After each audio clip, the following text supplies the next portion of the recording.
Bob Marley, the king of reggae, revolutionized music and had an everlasting effect on society. The genius of Bob Marley lies in the fact that his music was an argument for social change, fighting against oppressors. When he died at 36, he had changed the world with his music. There's really never been another artist on the level of Bob Marley as a composer, as a musician, and a pop culture icon.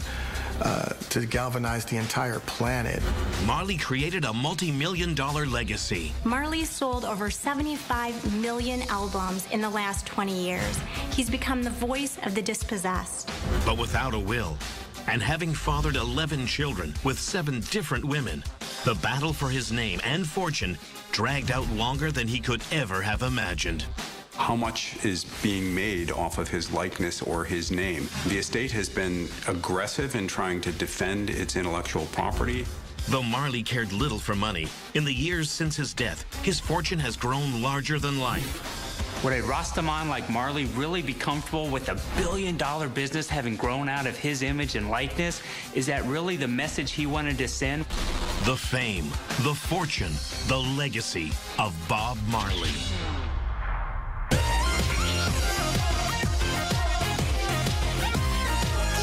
Marley's band is signed by the Jamaican record company Studio One for a flat fee of $42 per record and no royalties. Not getting any royalties was terrible, and it really wasn't fair. But it was the standard of practice in the music industry in Jamaica at that point in time. And keep in mind that Bob Marley was poor, he wasn't well known, so he didn't have a lot of leverage to fight for royalties. He took what he could get, and he didn't have any other choice. Adding Junior Braithwaite, Beverly Kelso, and Cherry Smith to the group, the Wailing Wailers record their first single in 1963, Simmer Down. A message to calm the violence in the Jamaican ghettos, it goes to #1 on the national charts, selling more than 80,000 copies. The band is given less than $100 to share and a salary of $5 a week.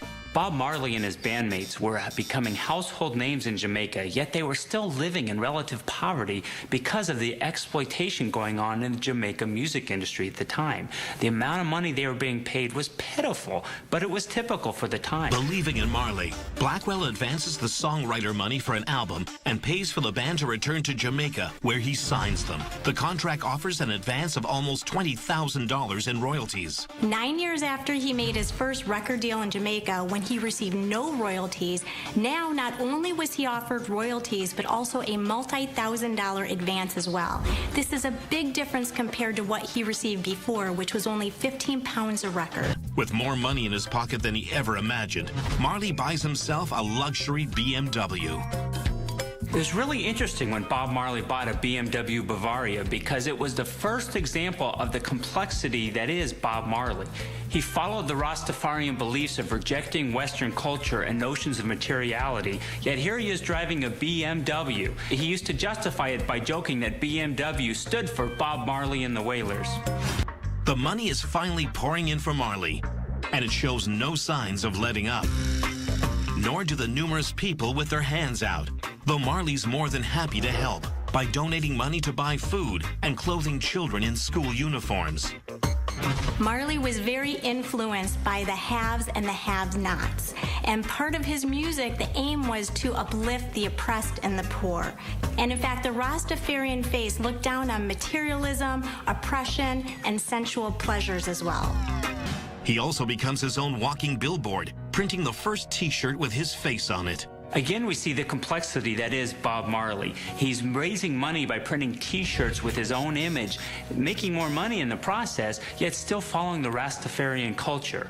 He had no idea at the time, of course, that the clothing lines that he began could have grown into a multi-million-dollar business after he passed away. But true to his Rasta beliefs, the more he makes, the more he gives away. Bob Marley is certainly being generous with his money. He supports a soup kitchen with royalties from some of his music, and he gives away a large percentage of his income to help those around him. On May 11th, 1981, one of the 20th century's most charismatic, influential, and generous performers, Bob Marley, dies. Though Marley spent his life giving his money to anyone who asked, at the time of his death, a huge legacy remains in the form of a $30 million fortune. But there's no will.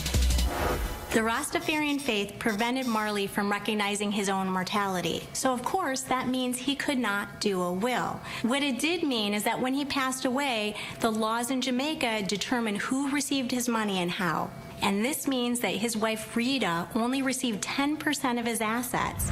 The remaining 45% of the assets, part went to her as income during her lifetime, and the remaining 45% went on to his 11 children, some he didn't even have with Rita. This gave them the right to form their own family corporation to manage Marley's image and likeness, and they've turned that into a multi-million-dollar, if not billion-dollar enterprise. This also gave them the power to try to stop bootleggers and others from using Bob Marley's image and likeness for commercial purposes without their permission. So this led to many, many lawsuits. In fact, some have questioned whether the heirs have actually taken it too far and tried to shut down everything having to do with Marley's image that they don't control, and that they're doing it all for profit. And how would this really fit with Marley's Rastafarian beliefs? Now, his heirs have defended their actions, saying Marley was a businessman. This is what he started doing in his lifetime. We're only following his wishes. Worldwide annual sales of Marley merchandise are projected to reach $1 billion. His kids have used the Marley legacy for restaurant services, food and entertainment, merchandising, even spa services. His children have even started the Marley Beverage Company, which makes the drink of relaxation. And in addition to that, we have the House of Marley, which makes eco-friendly audio and lifestyle products. Who would have thought Bob Marley's legacy would have led to these things? Would a Rastaman like Marley really be comfortable with a billion-dollar business having grown out of his image and likeness?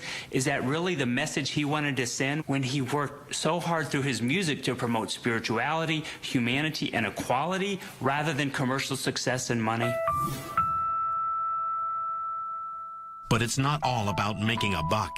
In 2011, Rita establishes the One Love Foundation, supporting charity projects in global education and sustainable living.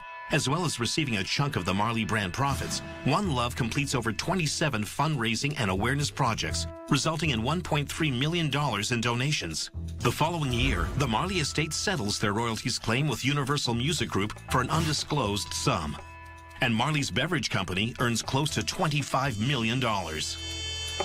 Marley sold over 75 million albums in the last 20 years. He's become the voice of the dispossessed, kind of a cult leader, and this has led to lots of merchandising, products, and beyond the entertainment industry for his estate. With more than 250 million albums sold worldwide and over 20 chart hits, Marley's music catalog alone is worth $100 million. Now, certainly the widespread commercialization of his image has helped get his message across to whole new generations of fans. But the question really is, was that for the sake of money or for the sake of Marley's message? And only the heirs can really answer that question.